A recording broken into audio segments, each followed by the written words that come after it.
Davanagere Dakshina Bagalkot by election Dangal ಮಗನ ಟಿಕೆಟ್ಗೆ Prabha lobby ಮಾಡಿದ್ರ ಮೇಟಿ ಕುಟುಂಬಕ್ಕೆ ಸಿಎಂ ಪಾಠ ಏನು ಮಿನಿ ಸಮರ.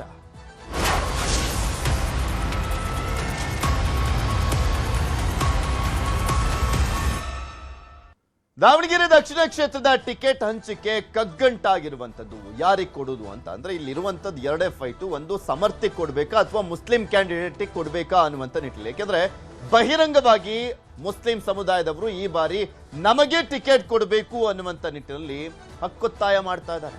ಬಹಿರಂಗ ಸ್ಟೇಟ್ಮೆಂಟ್ಗಳು ಬರ್ತಾ ಇದಾವೆ. ಸೊ ಹೀಗಾಗಿ ಆ ಬಹಿರಂಗ ಮಾತುಗಳ ಬೆಂಕಿ ಚಂಡಿನಂತಾಗಿರುವಂತದ್ದು ಕಾಂಗ್ರೆಸ್ಗೆ. ಸೊ ಹೀಗಾಗಿ ಇಕ್ಕಟ್ಟಿನ ಪರಿಸ್ಥಿತಿಯಲ್ಲಿ ಒಗ್ಗಟ್ಟನ್ನ ಪ್ರದರ್ಶನ ಮಾಡುವಂತದ್ದೇ ಸವಾಲಾಗಿದೆ. ಇನ್ನ ಪುತ್ರ ಸಮರ್ಥ ಪರ ಸಂಸದೆ ಪ್ರಭಾ ಮಲ್ಲಿಕಾರ್ಜುನ್ ಲಾಬಿ ಏನ ಪರವಾಗಲ್ವಾ ಲಾಬಿಯನ್ನ ಮಾಡಿದ್ರ ಅಂತ ಡಿ.ಕೆ. ಶಿವಕುಮಾರ್ ಅವರ ಹತ್ರ ಹೋಗಿ ದೆಹಲಿಯ ಕರ್ನಾಟಕ ಭವನದಲ್ಲಿ ಡಿ.ಕೆ.ಶಿ ಭೇಟಿಯಾಗಿ ಚರ್ಚೆಯನ್ನ ಮಾಡಿದ್ದಾರೆ ಅಂತ ಹೇಳಲಾಗ್ತಾ ಇರುವಂತದ್ದು. ಭೇಟಿಯಾಗಿದ್ದಾರೆ, ಅದೇ ವಿಚಾರ ಚರ್ಚೆ ಆಯ್ತಾ ಅಂತ. ಮುಂಚೆ ಎಲ್ಲ ಚಿತ್ರದುರ್ಗ ದಾವಣಗೆರೆಯಲ್ಲಿ ಯಾರಿಗೆ ಟಿಕೆಟ್ ಕೊಡಬೇಕು ಅನ್ನುವಂಥದ್ರ ಬಗ್ಗೆ ಶಾಮನೂರ್ ಕುಟುಂಬ ತೀರ್ಮಾನ ಮಾಡ್ತಾ ಇತ್ತು. ಇವಾಗ ಅವರ ಕುಟುಂಬದವರಿಗೆ ಒಂದು ಟಿಕೆಟ್ ಅನ್ನ ಪಡ್ಕೊಳ್ಳುವಂತ ನಿಟ್ಟಿನಲ್ಲಿ ಹರಸಾಹಸ ಪಡುವಂತ ಪರಿಸ್ಥಿತಿ. ಡಿ.ಕೆ.ಶಿ ಭೇಟಿಯಾಗಿ ಮಾತುಕತೆ ನಡೆಸಿದಂತ ಪ್ರಭಾ ಮಲ್ಲಿಕಾರ್ಜುನ್, ದಾವಣಗೆರೆ ದಕ್ಷಿಣ ನಮ್ಮ ಕುಟುಂಬದ ಕ್ಷೇತ್ರ, ನಮ್ಮ ಮಾವನವರು ಆಯ್ಕೆ ಹಾಕೊಂಡು ಬರ್ತಾ ಇದ್ದಂತ ಕ್ಷೇತ್ರ ಅದು. ಸೊ ಹೀಗಾಗಿ ನನ್ನ ಪುತ್ರನಿಗೆ ಟಿಕೆಟ್ ಕೊಡಿ, ಗೆಲ್ಲಿಸುವಂತ ಜವಾಬ್ದಾರಿ ನಮ್ಮದು ಅಂತ ಹೇಳಿದಾರಂತೆ. ಡಿ.ಕೆ.ಶಿ ಬಳಿ ಹೇಳಿರುವಂತದ್ದು ಪ್ರಭಾ ಮಲ್ಲಿಕಾರ್ಜುನ್. ನೋಡೋಣ ವರಿಷ್ಠರ ಜೊತೆ ಮಾತನಾಡ್ತೇನೆ ಅಂತ ಹೇಳಿದ್ದಾರೆ ಡಿ.ಕೆ. ಶಿವಕುಮಾರ್. ಇದು ಹೈಕಮಾಂಡ್ಗೂ ಕೂಡ ಇಕ್ಕಟ್ಟಿನ ಪರಿಸ್ಥಿತಿ. ಯಾಕೆಂದ್ರೆ ಒಂದು ಸಮರ್ಥ ಅವರಿಗೆ ಕೊಟ್ರೆ, ಸಮರ್ಥಿಗೆ ಕೊಟ್ರೆ ಮುಸ್ಲಿಂ ಸಮುದಾಯ ಅಸಮಾಧಾನಗೊಂಡು ವೋಟ್ ಹಾಕ್ತಾರಾ ಇಲ್ವಾ ಅಂತ.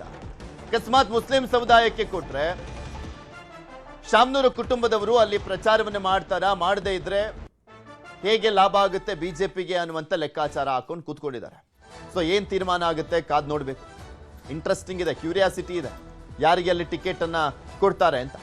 ಆಲ್ಮೋಸ್ಟ್ ಉಪಚುನಾವಣೆ ಅಂತ ಬಂದಂತ ಸಂದರ್ಭ, ಸ್ಪೆಷಲಿ ನಿಧನ ಆದ ಕ್ಷೇತ್ರಗಳು, ಅಲ್ಲಿ ಯಾರು ಕ್ಯಾಂಡಿಡೇಟ್ ಇರ್ತಾರೆ ಅವರು ಅಂದ್ರೆ MLA ಇರ್ತಾರೆ, ಅವರು ನಿಧನರಾದ ಬಳಿಕ ಅವರ ಕುಟುಂಬದವರಿಗೆ ಕೊಟ್ಕೊಂಡ್ ಬಂದಿರುವಂತದ್ದು ಒಂಥರ ಸಂಪ್ರದಾಯದ ರೀತಿಯಲ್ಲಿ ಹಾಕೊಂಡ್ ಬಂದಿದ್ದಾರೆ. ಯಾಕೆಂದ್ರೆ ಆಬ್ವಿಯಸ್ಲಿ ಅನುಕಂಪದ ಅಲೆ ಇರುತ್ತೆ, ಅನುಕಂಪದ ವೋಟ್ಗಳು ಬರ್ತವೆ ಅಂತ. ಆದ್ರೆ ಕ್ವೈಟ್ ಡಿಫ್ರೆಂಟ್ ಇಲ್ಲಿ ದಾವಣಗೆರೆ ದಕ್ಷಿಣ ಮಾತ್ರ. ಇಲ್ಲಿ ಶಾಮನೂರು ಕುಟುಂಬ ಮತ್ತೆ ಮುಸ್ಲಿಂ ಸಮುದಾಯ ಯಾರಿಗೆ ಕೊಡ್ತಾರೆ ಎನ್ನುವ ಕುತೂಹಲ ಆದ್ರೆ, ಮೇಟಿ ಕುಟುಂಬದಲ್ಲಿ ಅವ್ರವ್ರ ನಡುವೆನೆ ಜಗಳ. ಆ ಕುಟುಂಬದಲ್ಲೇ ಒಗ್ಗಟ್ಟನ್ನುವಂಥದ್ದಿಲ್ಲ. ಒಬ್ಬೊಬ್ರದ್ದು ಒಂದೊಂದು ದಿಕ್ಕು, 4 ಜನ ಮಕ್ಕಳು, ಬಾಯಕ್ಕ, ಮಹಾದೇವಿ, ಅದರ ಜೊತೆಗೆ ಈ ರೀತಿಯಾಗಿ 4 ಜನನು ಕೂಡ ಒಂದೊಂದು ದಿಕ್ಕಲ್ಲಿದ್ದಾರೆ. ಉಮೇಶ್ ಸೇರಿದಂತೆ ಮಲ್ಲಿಕಾರ್ಜುನ್ 4 ಜನನು ಕೂಡ ಒಂದೊಂದು ರೀತಿಯಲ್ಲಿ ನಮಗೆ ಟಿಕೆಟ್ ಬೇಕು ಅನ್ನುವಂಥ ನಿಟ್ಟಿನಲ್ಲಿ ಲಾಬಿಯನ್ನ ಮಾಡ್ತಾ ಇದ್ದಾರೆ. ಒಬ್ಬರಂತೂ ಇಲ್ಲ, ನಾವು ಕೊಡದೆ ಹೋದ್ರೆ ಪಕ್ಷೇತರವಾಗಿ ಸ್ಪರ್ಧೆ ಮಾಡ್ತೀನಿ ಅಂತೆಲ್ಲ ಥ್ರೆಟ್ ಅನ್ನ ಹಾಕಿರುವಂಥದ್ದು. ಸೊ ಅವ್ರನ್ನೆಲ್ಲ ಕೂರಿಸ್ಕೊಂಡು ಒಂದ್ ಕಡೆ ಸಮಾಧಾನ ಮಾಡಿಸುವಂತ ಪ್ರಯತ್ನ ಸಿದ್ದರಾಮಯ್ಯನವರಿಂದ. ದಾವಣಗೆರೆ ದಕ್ಷಿಣ ಕ್ಷೇತ್ರದ ಬೈ ಎಲೆಕ್ಷನ್ ದಂಗಲ್ ಟಿಕೆಟ್ ಘೋಷಣೆಗೂ ಮುನ್ನವೇ ಅಖಾಡಕ್ಕೆ ಸಮರ್ಥ್ ಇಳಿದಿದ್ದಾರೆ. ಸಚಿವ ಎಸ್ ಮಲ್ಲಿಕಾರ್ಜುನ ಪುತ್ರ ಸಮರ್ಥ್. ಆಕ್ಚುಲಿ ಆ ಕ್ಷೇತ್ರದಲ್ಲಿ ಶಾಮನೂರು ಶಿವಶಂಕರಪ್ಪ ಅವರ ಪುತ್ರರಾಗಿರುವಂತ ಗಣೇಶ್ ಅವರು, ಬಕ್ಕೇಶು, ಮಲ್ಲಿಕಾರ್ಜುನ್ ಅವರ ಮಗ ಸಮರ್ಥ್, 3 ಜನದ್ದು ಪೈಪೋಟಿ ಇದೆ. ಆದ್ರೆ ಒಳಗಡೆ ಕಾಣಿಸ್ತಾ ಇಲ್ಲ ಬಕ್ಕೇಶ್ ಮತ್ತೆ ಗಣೇಶ್ ಅವರದ್ದು. ಅವರು ಕೂಡ ಲಾಬಿಯನ್ನ ಮಾಡ್ತಾ ಇದ್ದಾರೆ ಅಂತ ಹೇಳಲಾಗ್ತಾ ಇದೆ. ಆದ್ರೆ ಅಧಿಕೃತವಾಗಿ ಬಹಿರಂಗವಾಗಿ ಕಾಣಿಸ್ತಾ ಇರುವಂತದ್ದು ಮಲ್ಲಿಕಾರ್ಜುನ್ ಪುತ್ರ ಸಮರ್ಥ್. ದಾವಣಗೆರೆ ದಕ್ಷಿಣ ಕ್ಷೇತ್ರದ ಟಿಕೆಟ್ ಆಕಾಂಕ್ಷಿ ಸಮರ್ಥ ದಾವಣಗೆರೆ ದಕ್ಷಿಣ ಕ್ಷೇತ್ರದಲ್ಲಿ ಸಮರ್ಥ ಸಿಟಿ ರೌಂಡ್ಸ್ ಮಾಡ್ತಾ ಇದ್ದಾರೆ. ಕೈ ಮುಖಂಡರ ಜೊತೆ ಟಿಕೆಟ್ ಆಕಾಂಕ್ಷಿ ಸಮರ್ಥ ಸಿಟಿ ರೌಂಡ್ಸ್ ಅನ್ನು ಮಾಡ್ತಾ ಇರುವಂತದ್ದು. ದಾವಣಗೆರೆಯಲ್ಲಿ ಸಚಿವ ಎಸ್ ಮಲ್ಲಿಕಾರ್ಜುನ್ ಪುತ್ರ ಸಮರ್ಥ ಶಾಮನೂರು ಹೇಳಿಕೆ ಇಂದು ಅಮಾವಾಸ್ಯೆ ಹಿನ್ನೆಲೆಯಲ್ಲಿ ಒಂದ್ ಕಡೆ ಹಿಂದೆ ಸಮರ್ಥ ಶಾಮನೂರು ಹೇಳಿಕೆಯನ್ನ ಕೊಟ್ಟಿದ್ದಾರೆ. ಇವತ್ತು ಅಮಾವಾಸ್ಯೆ ಹಿನ್ನೆಲೆಯಲ್ಲಿ ಗಣಪತಿ ದೇವಸ್ಥಾನಕ್ಕೆ ಬಂದಿದ್ದೆ, ಜನ ಸೇರಿದ್ದಾರೆ, ಅವರ ಜೊತೆ ಮಾತನಾಡ್ತಾ ಇದ್ದೇನೆ ಅಂತ ಹೇಳಿದ್ದಾರೆ. ಆಯ್ಕೆಯನ್ನ ಮುಖಂಡರೆಲ್ಲರೂ ಕೂಡ ಸೇರಿ ತೀರ್ಮಾನ ಮಾಡಬೇಕು. ತಾತ ಅಪ್ಪನ ಜೊತೆ ಕ್ಷೇತ್ರದಲ್ಲಿ ಜನರ ಜೊತೆ ಓಡಾಡಿದ್ದೆ, ಕ್ಷೇತ್ರದಲ್ಲಿ ಇರುವಂತ ಜನರು ಎಲ್ಲರೂ ಕೂಡ ಮೊದಲಿಂದಲೂ ಕೂಡ ನಮಗೆ ಪರಿಚಯ ಅಂತ ಹೇಳಿದ್ದಾರೆ. ನಿಮ್ಗೆ ತೋರಿಸ್ತಾ ಇದೀವಲ್ಲ ಸಮರ್ಥ ಶಾಮನೂರು, ಆ ಹುಡುಗನೇ ಈಗ ನೆಕ್ಸ್ಟ್ ಕ್ಯಾಂಡಿಡೇಟ್ ಆಗ್ತಾರೇನೋ ಅನ್ನುವಂಥದ್ರ ಬಗ್ಗೆ ಉತ್ತರ ಸಿಗಬೇಕಾಗಿದೆ. ಎಸ್ ಮಲ್ಲಿಕಾರ್ಜುನ್ ಸಚಿವ ಅವರ ಪುತ್ರ ಸಮರ್ಥ್ ಸೊ ಸಿಟಿ ರೌಂಡ್ಸ್ ಅನ್ನ ಆರಂಭ ಮಾಡಿದ್ದಾರಂತೆ ಈಗ ಆಲ್ರೆಡಿ. ಟಿಕೆಟ್ ಏನಾದ್ರೂ ಇವ್ರಿಗೆ ಅನ್ನುವಂಥದ್ರ ಬಗ್ಗೆ ಕನ್ಫರ್ಮ್ ಆದ್ಮೇಲೆ ಈ ರೀತಿಯಾಗಿ ಏನಾದ್ರು ಓಡಾಡ್ತಾ ಇದ್ದಾರಾ ಗೊತ್ತಿಲ್ಲ. ಸಿಕ್ಕೇ ಸಿಗುತ್ತೆ ಅನ್ನುವಂಥ ವಿಶ್ವಾಸ ಅಂತೂ ಮಲ್ಲಿಕಾರ್ಜುನ್ ಅವರಿಗಿದೆ.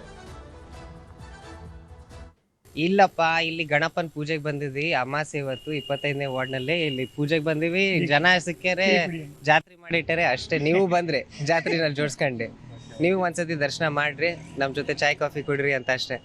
ಇಲ್ರಿ, ನೀವೇ ಎಲ್ಲರೂ 100 ಸತಿ ಸಮರ್ಥ ಅಂತ ಹೆಸರು ತಗಂತಿದ್ರೆ ಅದಕ್ಕೆ ಈಗ ಜಾಸ್ತಿನೇ ಇಳಿಯೋದಾಗ್ತೈತಿ. ಇಲ್ರಿ, ಅದನ್ನ ಏನೈತಿ ನೀವೆಲ್ಲಾರು ತೀರ್ಮಾನ ಮಾಡ್ಬೇಕ್ರಿ. ನಾವಂತೂ ಪ್ರತಿ ಸಲ ಇದು ಅಮಾವಾಸ್ಯೆ ದಿನ ದೇವಸ್ಥಾನಕ್ಕೆ ಹೋಗ್ಲೇಬೇಕು. ನಾವಿಲ್ಲಿ ಗಣಪತಿ ದೇವಸ್ಥಾನಕ್ಕೆ ಬಂದಿವಿ, ಜನ ಸಿಕ್ಕ್ಯಾರ, ಜನ ಜೊತೆ ಮಾತಾಡ್ತಿದ್ವಿ, ಕಾಫಿ ಚಾಯ್ ಅಂಗಡಿನಲ್ಲೇ ಇದ್ವಿ. ನೀವು ಬಂದ್ರಿ, ನೀವು ಒಂದ್ ಲೋಟ ಕಾಫಿ ಕುಡೀರಿ.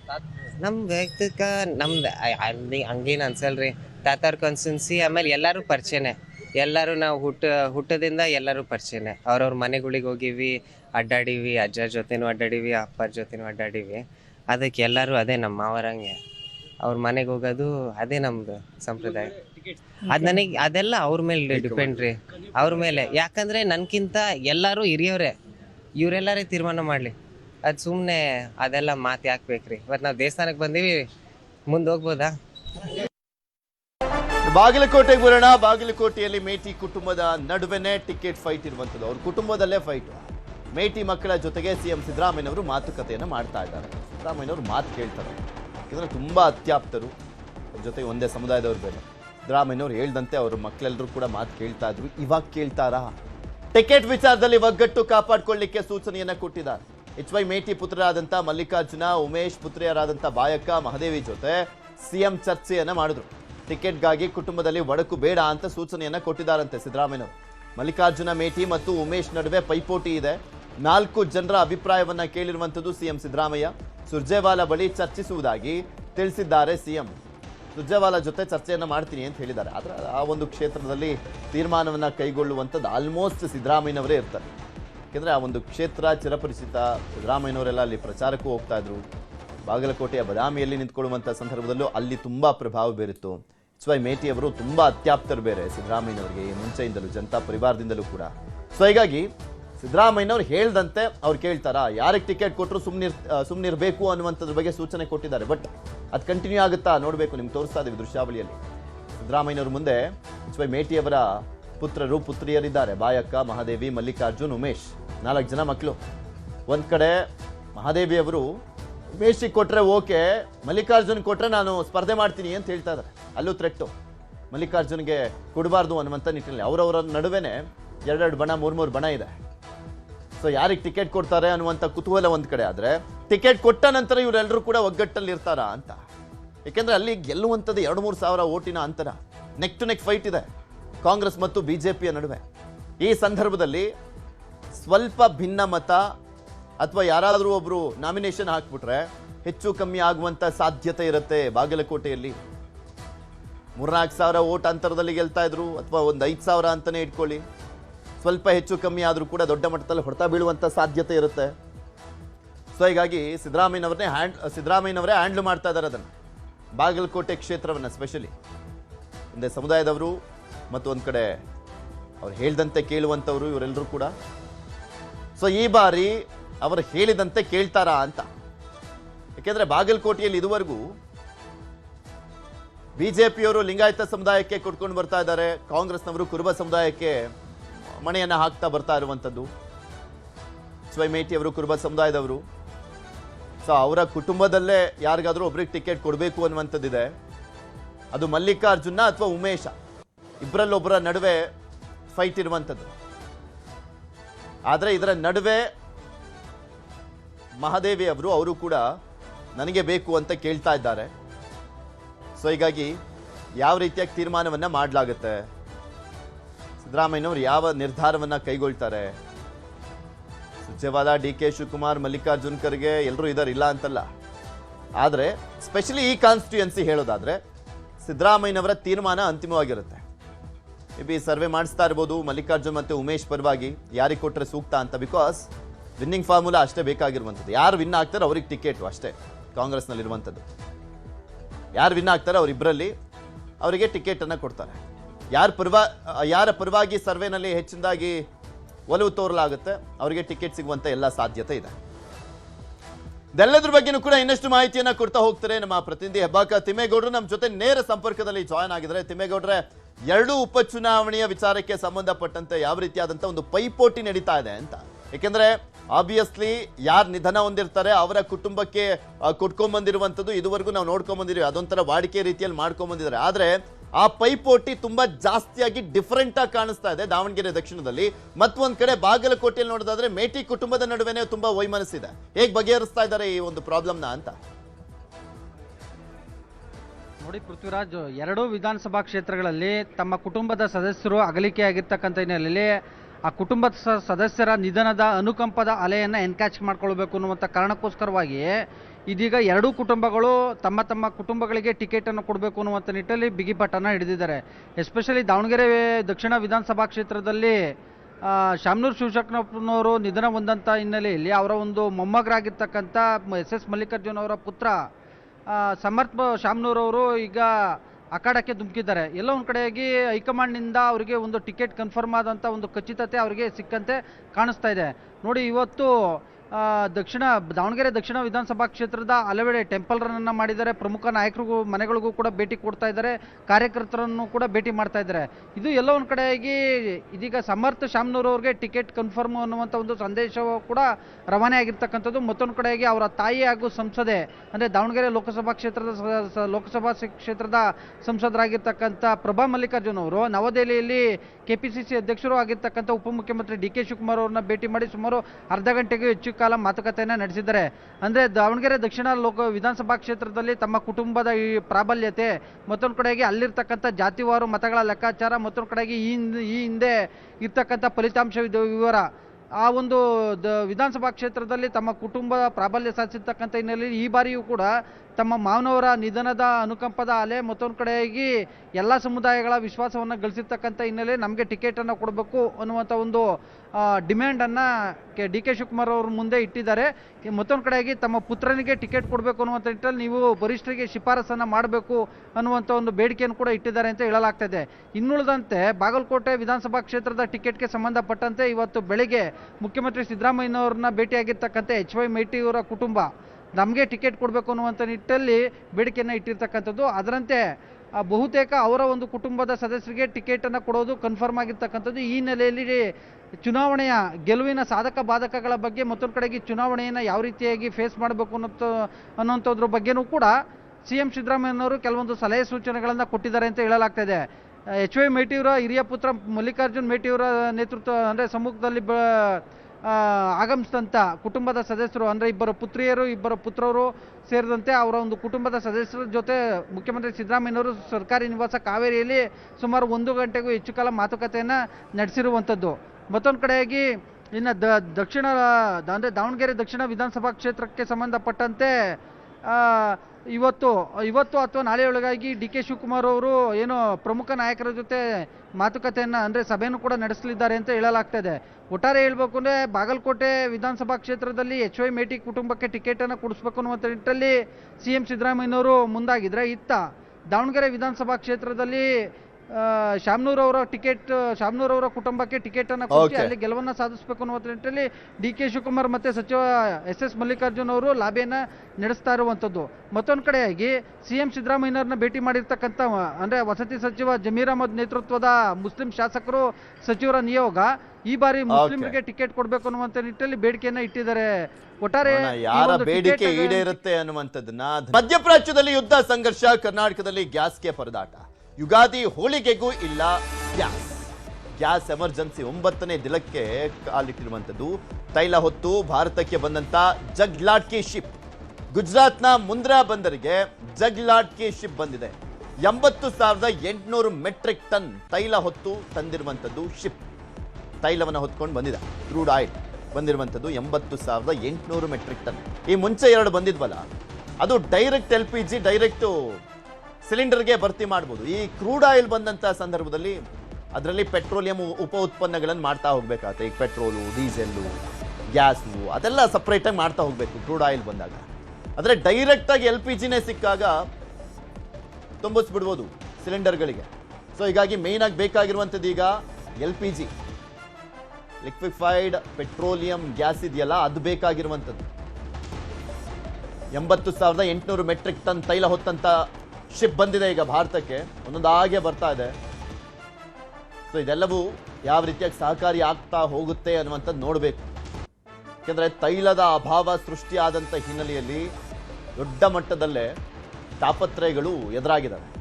ಸ್ಪೆಷಲಿ LPG ಅಭಾವ ಕಾಡ್ತಾನೇ ಹೋಗ್ತಾ ಇದೆ, ದೊಡ್ಡ ಮಟ್ಟದಲ್ಲಿ ಹೊಡ್ತಾ, ಆರ್ಥಿಕತೆಗೂ ಹೊಡ್ತಾ ಅದು ತೋರಿಸ್ತಾ ಇದೀವಿ ನೋಡಿ. ಇದು ಕ್ರೂಡ್ ಆಯಿಲ್ ಹೊತ್ತಿರುವಂಥ ಒಂದು ಶಿಪ್, ಈ ನೌಕೆ. ಮಧ್ಯಪ್ರಾಚ್ಯದಲ್ಲಿ ಯುದ್ಧ ಸಂಘರ್ಷದ ಹಿನ್ನೆಲೆಯಲ್ಲಿ ಸಮಸ್ಯೆ, ಇದು ಎನರ್ಜಿ ಸಮಸ್ಯೆ ಶುರುವಾಗಿದೆ ಭಾರತದಲ್ಲಿ. ಪೆಟ್ರೋಲ್ ಡೀಸೆಲ್ಗಂತೂ ಸದ್ಯಕ್ಕೆ ಅಭಾವ ಇಲ್ಲ ಅಂತ ಹೇಳ್ತಾ ಇದ್ರು. 70 ದಿನಕ್ಕಂತೂ ಅಭಾವ ಇಲ್ಲ.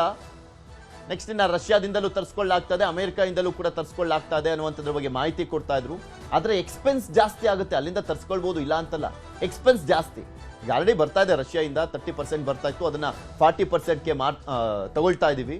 ಆದರೆ ಆ ಒಂದು ರೇಟ್ ಇತ್ತಲ್ಲ, ಈ ಹಿಂದೆ ಕೊಡ್ಲಾಗ್ತಾ ಇದ್ದಂಥ ರೇಟು, ಆ ರೇಟಲ್ಲಿ ಕೊಡ್ತಾ ಇಲ್ಲ, ಜಾಸ್ತಿ ಮಾಡಿದ್ದಾರೆ ಅವರು.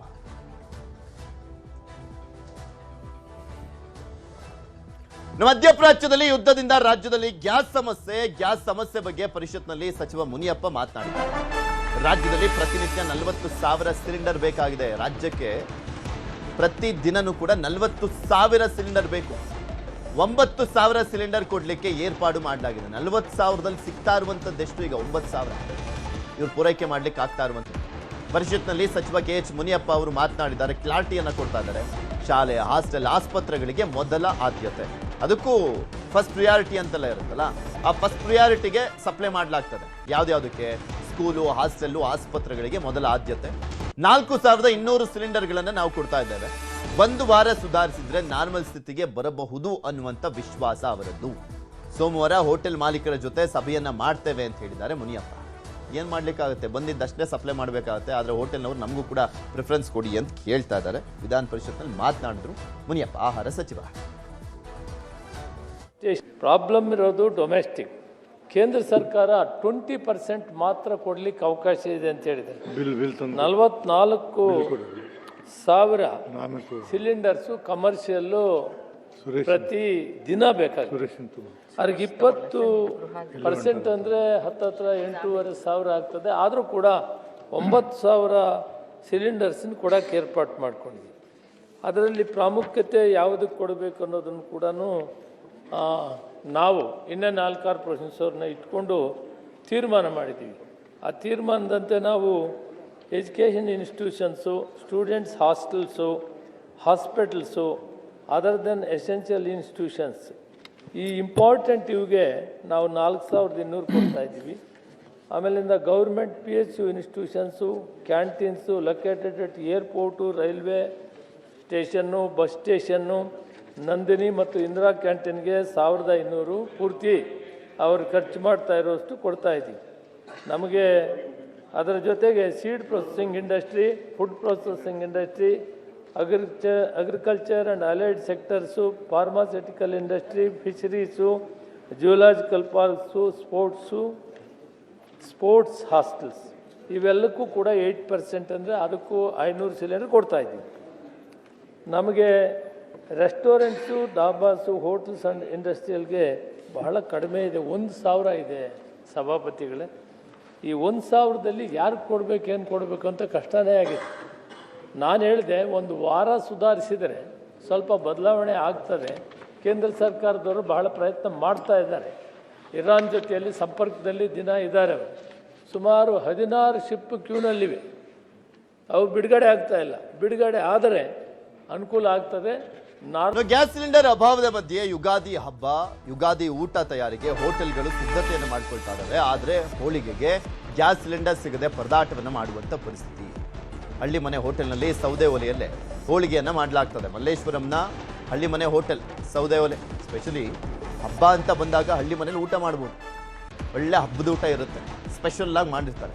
ಆದರೆ ಈ ಸಲ ಅದಕ್ಕೆ ಹೊಡ್ತಾ, ಹಳ್ಳಿ ಮನೆಯ ಹಬ್ಬದ ಊಟಕ್ಕೆ ಹೊಡ್ತಾ ಬೀಳ್ತಾ ಇದೆ. ಯಾಕೆಂದರೆ ಗ್ಯಾಸ್ ಅಭಾವ. ಸೊ ಹೀಗಾಗಿ ಆ ತಾಪತ್ರಯ ತಪ್ಪಿಸ್ಕೊಳ್ಳೋಕ್ಕೆ ಸೌದೆ ಒಲೆ ಮೊರೆ ಹೋಗಲಾಗಿದೆ. ಸ್ಥಳಾವಕಾಶ ಇದ್ದರೆ ಮಾಡ್ಬೋದು, ಸ್ಥಳಾವಕಾಶ ಇಲ್ಲ ಅಂದರೆ ತುಂಬ ಕಷ್ಟ ಆಗುತ್ತೆ. ಸೊ ಇವ್ರಿಗೊಂದು ಸ್ವಲ್ಪ ಆಪ್ಷನ್ಸ್ ಇದೆ ಸೌದೆ ಒಲೆಯನ್ನು ಯೂಸ್ ಮಾಡಲಿಕ್ಕೆ. ಸೊ ಬಳಕೆ ಮಾಡ್ತಾ ಇದ್ದಾರೆ ಹಳ್ಳಿ ಮನೆ. ಸ್ಪೆಷಲಿ ಹಬ್ಬ ಅಂತ ಬಂದಾಗ ಇಂಥ ಹೋಟೆಲ್ಗಳಲ್ಲಿ ಹೆಚ್ಚಿನ ಸಂಖ್ಯೆಯಲ್ಲಿ ಗ್ರಾಹಕರು ಇರ್ತಾರೆ. ಯಾಕೆಂದ್ರೆ ಮನೆಯಲ್ಲಿ ಹಬ್ಬ ಮಾಡದೆ ಹೋದ್ರು ಅಲ್ಲಿ ಆರಾಮಾಗಿ ಹೋಗಿ ಹಬ್ಬದ ಊಟ ಮಾಡ್ಕೊಂಬರ್ಬೋದು. ಅಲ್ಲಿ ಯಾವ ರೀತಿಯಾಗಿ ಅಭಾವ ಉಂಟಾಗಿದೆ, ಆ ಸಮಸ್ಯೆಗೆ ಪರಿಹಾರವನ್ನ ಕಂಡಿಟ್ಕೊಂಡಿದ್ದಾರೆ ಅನ್ನುವಂಥದ್ರ ಬಗ್ಗೆ ಸಂಪೂರ್ಣವಾದಂಥ ಮಾಹಿತಿಯನ್ನು ಕೊಟ್ಟಿದ್ದಾರೆ ನಮ್ಮ ಪ್ರತಿನಿಧಿ ಶರಣು ಹಂಪಿ. ನೋಡ್ಕೊಂಬೇಡ. ಇರಾನ್, ಇಸ್ರೇಲ್, ಅಮೆರಿಕದ ನಡುವೆ ಒಂದು ಕಡೆ ಯುದ್ಧ ನಡೀತಾ ಇದ್ರೆ ಅದರ ಎಫೆಕ್ಟ್ ನಮ್ಮ ಭಾರತದ ಮೇಲೂ ಕೂಡ ಆಗ್ತಾ ಇದೆ. ದಿನಬಳಕೆಯ ವಸ್ತುಗಳು ಹೆಚ್ಚಾಗ್ತಾ ಇದ್ದಾವೆ. ಕಳೆದ 8 ದಿನಗಳಿಂದ ಕಮರ್ಷಿಯಲ್ ಗ್ಯಾಸ್ ಸಿಲಿಂಡರ್ ಸಿಗದೆ ಹೋಟೆಲ್ನವರಂತೂ ತುಂಬಾ ಸಂಕಷ್ಟದಲ್ಲಿದ್ದಾರೆ. ಯಾಕಂದರೆ 3,300 4,000 ಕೊಟ್ಟರೂ ಕೂಡ ಕಮರ್ಷಿಯಲ್ ಗ್ಯಾಸ್ ಸಿಗ್ತಾ ಇಲ್ಲ. ನಿತ್ಯ ಕೇವಲ 500 ಕಮರ್ಷಿಯಲ್ ಗ್ಯಾಸ್ಗಳಲ್ಲಿ ಹೇಗೆ ರನ್ ಮಾಡೋದು, ಅದು ಬೆಂಗಳೂರು ಮಾತ್ರ ಅಲ್ಲ, ರಾಜ್ಯಾದ್ಯಂತ. ಈ ಹಿನ್ನೆಲೆಯಲ್ಲಿ ಹಬ್ಬ ಬೇರೆ ಬರ್ತಿರೋದ್ರಿಂದ ಹೋಳಿಗೆ ಮನೆಗಳು ಮತ್ತು ಅದರಲ್ಲೂ ಕೂಡ ಹೋಳಿಗೆಯನ್ನು ಅತಿ ಹೆಚ್ಚು ಪ್ರಿಪೇರ್ ಮಾಡುವಂಥ ಹೋಟೆಲ್ಗಳಿಂದವೆ, ಅವುಗಳ ಸಂಕಷ್ಟ ಹೇಳ್ತಿರೋದು. ನಾವೀಗ ಹಳ್ಳಿ ಮನೆಯಲ್ಲಿದ್ದೀವಿ, ಮಲ್ಲೇಶ್ವರಂ ಅಂತ ಹಳ್ಳಿ ಮನೆಯಲ್ಲಿ.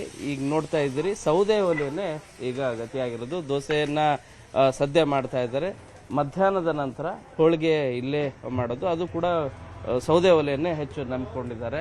ಕಮರ್ಷಿಯಲ್ ಗ್ಯಾಸ್ ಸಿಗದ ಪರಿಣಾಮವಾಗಿ, ಯಾಕಂದರೆ ಕಳೆದ ವರ್ಷ ಗ್ಯಾಸ್ಗಳಿಗೇನು ತೊಂದರೆ ಏನಿದ್ದಿದ್ದಿಲ್ಲ, ಅಭಾವ ಇದ್ದಿದ್ದಿಲ್ಲ. ಆ ಕಾರಣಕ್ಕಾಗಿ ಗ್ಯಾಸನ್ನು ಹೆಚ್ಚು ಬಳಕೆ ಮಾಡ್ತಾಯಿದ್ರು. ಈ ವರ್ಷ ನೋಡಿದರೆ ಈ ವರ್ಷ ಸೌದೆ ಒಲೆಯೇ ಗತಿಯಾಗಿರೋದು. ಅದರ ಜೊತೆಗೆ ಬಾಯ್ಲರನ್ನು ಕೂಡ ಬಳಕೆ ಮಾಡ್ತಾ ಇದ್ದಾರೆ. ಪರ್ಯಾಯ ವ್ಯವಸ್ಥೆ ಏನಿದೆ ಅದಕ್ಕೆ ಈಗ ಹೊಂದ್ಕೊಳ್ಬೇಕಾದಂಥ ಅನಿವಾರ್ಯತೆ ಇದೆ. ಬನ್ನಿ ಈ ಬಗ್ಗೆ ಮಾತಾಡಲಿಕ್ಕೆ ಮ್ಯಾನೇಜರ್ ಇದ್ದಾರೆ, ಅಭಿ, ಅವ್ರನ್ನೇ ಮಾತಾಡ್ತಾ ಹೋಗ್ತೀನಿ. ಎಷ್ಟು ದಿನದಿಂದ ಸರ್ ನೀವು ಈ ರೀತಿ ಪರ್ಯಾಯ ವ್ಯವಸ್ಥೆ ಮಾಡ್ಕೊತಿರೋದು? ಸರ್ ಗ್ಯಾಸ್ ಪ್ರಾಬ್ಲಮ್ ಆತಾಗ ಇದೇ ಥರ ಒಂದು ಆತಾಗ ಮಾಡ್ತಾ ಇದ್ದೀವಿ ಇದೇ ಥರ. ಅಲ್ಲ, ಎಷ್ಟು ದಿನ ಆಯ್ತು ಈಗ? ಆಯ್ತು, ನಾನು 1 ವಾರ ಆಯಿತು. ಓಕೆ. ಹೋಳಿಗೆ ಪ್ರಿಪೇರ್ ಯಾವಾಗ ಮಾಡೋದು ನೀವು? ಹೋಳಿಗೆನೂ ಮತ್ತು ಇಲ್ಲೇನಾ? ಹೋಳಿಗೆ ಇಲ್ಲೇ ನೈಟ್ ಪ್ರಿಪೇರ್ ಮಾಡ್ತೀವಿ ಸರ್. ಈಗ ಹಬ್ಬ ಇರೋದ್ರಿಂದ ನೈಟ್ ಪ್ರಿಪೇರ್ ಮಾಡಿ ಮಡಿಕೊಳ್ತೀವಿ. ಸೌದೆ ಒಲೆನಾ? ಅದು ಸೌದೆ ಒಲೆ ಸರ್. ಈ ಕಮರ್ಷಿಯಲ್ ಗ್ಯಾಸ್ ಎಷ್ಟಿದಾವೆ ನಿಮ್ಮ ಹತ್ರ? ಇಲ್ಲ ಸರ್, ಇಲ್ಲೇ ಇಲ್ಲ. ನಮ್ದು ಬ್ಯಾಕಪ್ ಕಿಚನ್, ನಮ್ದು ಸೆಂಟ್ರಲ್ ಕಿಚನ್ ಇದೆ. ಅಲ್ಲಿಂದ ಸ್ವಲ್ಪ ಐಟಮ್ ಅಲ್ಲಿಂದ ಬರೋದ್ರಿಂದ ನಮ್ಗೆ ಬ್ಯಾಕಪ್ ಆಗಿ ನಮ್ಗೆ ತೊಂದರೆ ಇಲ್ಲ, ನಡೀತಾ ಇದೆ. ಬಟ್ ಈಗೆಲ್ಲ ರನ್ ಆಗ್ತಿರೋದು ಎಲ್ಲದು ಎಲ್ಲ ಸೌದೆ ಒಲೆನೇ, ಹೊರಡೆ ಬಾಯ್ಲರು. ಓಕೆ. ಪರ್ಯಾಯ ವ್ಯವಸ್ಥೆ ಮಾಡ್ಕೊಂಡಿದ್ದಾರೆ. ವ್ಯವಸ್ಥೆ ಮಾಡ್ಕೊಂಡು ಮಾಡ್ತಾ ಇದೀವಿ. ಮತ್ತೆ ಎಲೆಕ್ಟ್ರಿಕ್ ಐಟಮ್ ಇದೆ, ಅದರಲ್ಲೆಲ್ಲ ವ್ಯವಸ್ಥೆ ಮಾಡ್ಕೊಂಡು ಮಾಡ್ತಾ ಇದೀವಿ. ಹಬ್ಬದ ಪ್ರಿಪ್ರೇಷನ್ ಯೂಶಲಿ, ಯಾಕಂದ್ರೆ ಬಹಳಷ್ಟು ಸಂಖ್ಯೆಯಲ್ಲಿ ಜನ ಎಲ್ಲ ಬರ್ತಿರ್ತಾರೆ. ಬಟ್ ಮೇಂಟೈನ್ ಮಾಡಕ್ ಆಗ್ತಿದೆಯಾ ಇದು ಕಮರ್ಷಿಯಲ್ ಗ್ಯಾಸ್ ಇಲ್ಲದೆ? ಮಾಡ್ತಾ ಇದೀವಿ ಸರ್. ಇನ್ನು ಏನ್ ಬೇಕು ಏನ್ ಬೇಡ ಅಂತ ಅಂದ್ಬಿಟ್ಟು ನಾವು ನೋಡ್ತಾ ಇದೀವಿ. ಹೊರಡೆ ಎಲ್ಲ ರೆಡಿ ಮಾಡಿಸ್ತಾ ಇದೀವಿ ಆಲ್ರೆಡಿ. ನೋಡ್ತಾ ಇದ್ದೀವಿ, ಹಬ್ಬಕ್ಕೆಲ್ಲ ಆಲ್ರೆಡಿ ರೆಡಿ ಮಾಡ್ಕೊಂಡಿದೀವಿ. ಗ್ರಾಹಕ ಯಾರೇ ಬಂದ್ರು ಏನು ಆಗ್ಬಾರ್ದು, ತೊಂದರೆ ಆಗದ ರೀತಿ ನಾವು ನೋಡ್ಕೋಬೇಕು ಅಂತ ಮಾಡಿ ಪ್ಲಾನ್ ಮಾಡಿ ಮಾಡ್ತಾ ಇದೀವಿ ಎಲ್ಲ. ಎಷ್ಟು ಸರ್ ಹೋಳಿಗೆ ಪ್ರಿಪ್ರೇಷನ್ ಈ ಸರಿ? ಸರ್ ಇದೆ 3 ಸಾವಿರ ಗಂಟೆ ಮಾಡೋ ಪ್ಲಾನ್ ಇದೆ. ನಮ್ದು ಸೆಂಟ್ರಲ್ ಕಿಚನ್ ಇದೆ, ಅಲ್ಲೂ ಪ್ರಿಪೇರ್ ಮಾಡ್ತಾ ಇದ್ದಾರೆ ಆಲ್ರೆಡಿ. ಅದರಿಂದ ನಮ್ಗೆ ಬ್ಯಾಕಪ್ ಇದೆ. ಇದು ಹೋಟೆಲ್ನ ಮ್ಯಾನೇಜರ್ ಅಂತ ಅಭಿ ಅವರ ಮಾತು. ಕ್ಯಾಮರಾ ಪರ್ಸನ್ ನೂರ್ ಅಹಮದ್ ಜೊತೆ ಶರಣು ಹಂಪಿ, ನ್ಯೂಸ್ 18. ಕೋಗಿಲು ಲೇಔಟ್ ನಿರಾಶ್ರಿತರಿಗೆ ಯುಗಾದಿ ರಂಜಾನ್ ಗಿಫ್ಟ್ ಕೊಡಲಾಗಿದೆ. ಒತ್ತುವರಿ ತೆರವು ಬಳಿಕ ನಿರಾಶ್ರಿತರಿಗೆ ಕೊನೆಗೂ ನಿವೇಶನದ ಭಾಗ್ಯ ಸಿಗ್ತಾ ಇದೆ. ಕೋಗಿಲು ಲೇಔಟ್ ನಿರಾಶ್ರಿತರಿಗೆ ಯುಗಾದಿ ರಂಜಾನ್ ಗಿಫ್ಟ್ ಇದು. ಒತ್ತುವರಿ ತೆರವು ಬಳಿಕ ನಿರಾಶ್ರಿತರಿಗೆ ಕೊನೆಗೂ ನಿವೇಶನದ ಭಾಗ್ಯ ಸಿಗ್ತಾ ಇದೆ. 3-4 ತಿಂಗಳ ಬಳಿಕ ಇಂದು ನಿರಾಶ್ರಿತರಿಗೆ ಹಕ್ಕು ಪತ್ರವನ್ನ ವಿತರಣೆ ಮಾಡಲಾಗ್ತಾ ಇದೆ. 3-4 ತಿಂಗಳ ಬಳಿಕ ನಿರಾಶ್ರಿತರಿಗೆ ಹಕ್ಕುಪತ್ರ ವಿತರಿಸಲಿರುವಂಥದ್ದು ಸಚಿವ ಜಮೀರ್ ಅಹಮದ್ ಖಾನ್. ಇದು ಕೇವಲ 40 ಅರ್ಹ ಕುಟುಂಬಕ್ಕೆ ಮಾತ್ರ ನಿವೇಶನ ಪತ್ರವನ್ನ ಕೊಡಲಾಗ್ತದೆ. ವಿಕಾಸಸೌಧದಲ್ಲಿ ಅರ್ಹರಿಗೆ ನಿವೇಶನ ಹಕ್ಕುಪತ್ರ ಹಂಚಿಕೆ ಮಾಡಲಾಗುತ್ತೆ. ಬ್ಯಾಟ್ರಾಯನ್ಪುರದಲ್ಲಿನ ರಾಜೀವ್ ಗಾಂಧಿ ವಸತಿ ನಿಗಮದ ಸಮುಚ್ಚಯದಲ್ಲಿ ನಿವೇಶನ ಹಂಚಿಕೆ ಮಾಡಲಾಗುತ್ತೆ.